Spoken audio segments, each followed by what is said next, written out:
قفنا جنة قلي مايان إلا ومضيدو أي قشم هنا قبورها ينبي زيارة بقيع مركز ودعيي وديت له أني رأيت إخواني وحان جعل هذا يقولون جعلي سنها إنه ولا لها أركلها أصحابته عيكور هذين أولسنا إخوانك بأنك ولا لها هين لا أنتم أصحابي إنكم أصحاب طيباتهين ولا لها وكو أني قد بدي من دونا الرومين دونا يكو أني يرقب رسولك ودي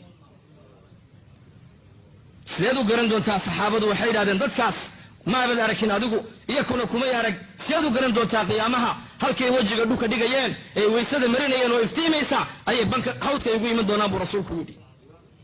120 saf ayaa jannada galaysa buu nabigu yiri dadka ahlu jannuhu waa 120 saf 8 saf baa ummadayda buu rasuulku yiri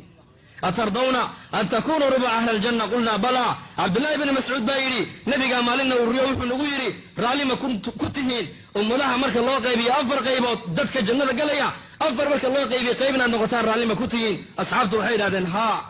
أترضون أن تكونوا ثلث أهل الجنة أهل الجنة مركز صدح الله قيبيو قيبنا النغتان مكوتين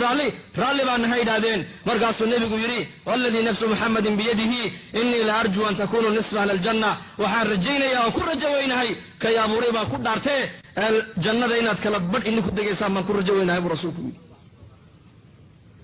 إلهي أمدي سيبوي نقدي إلهي وين كرامي wuxuu nagu karaameeyay waa maxay ummadihii hore shay kaliya un baa laga rabay kaliya bas ilaahay inay ka yaabaan ay caabudaan ama ummadan laba shay baa laga rabaa laba shay ilaahay inaad ka yaabto waa laga rabaa ilaahay inaad caabudo waa laga rabaa aakhiradan inaad u shaqaysato waa laga rabaa khalqiga adduunyada kugu nool ee bashariyada inaad arinta ugu yeedhana waa laga rabaa maqari nabigu uu cadeeyay ala la nabiy ba'di wala ummata ba'dakum marbu nabigu cimrigiisa xajiye markaliya markiina wuxuu yiri ani nabiga dambeey ma jiro ummada niga dambeeysaana ma jirte ala falyuballigha shahida minkum alghaiba kiina maanta ila joogay maqlayo kiina ma gaarsiibo rasuulku alayhi salatu wasalaam